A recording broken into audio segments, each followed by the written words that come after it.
and head to the back. I was at a dinner with Chuck Liddell, and me and him were talking about Conor McGregor. I'm a huge Conor fan. I always back him.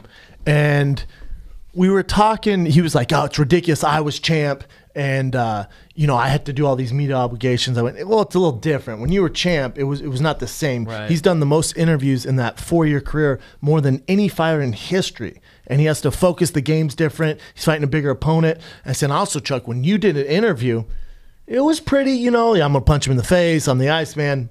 End of story. Conor has to come up with some magical shit, man. It's exhausting for him. I said it's just different. It's just a totally different world. And yeah, to Chuck's point, you know, he got out there and was the front man for a little bit. Chuck took a very, very long road to success. You know, for a number of years, a grown man with a mohawk and tattoos on his skull was weird.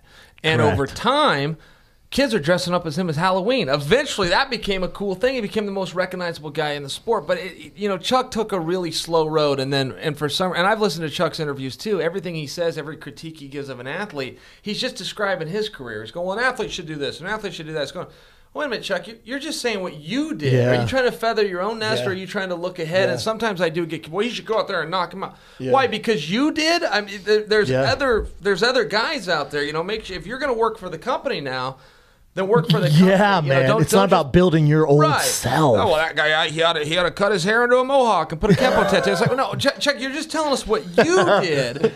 There's some other ways too, and you know, you certainly did it right for yourself, but there's other ways.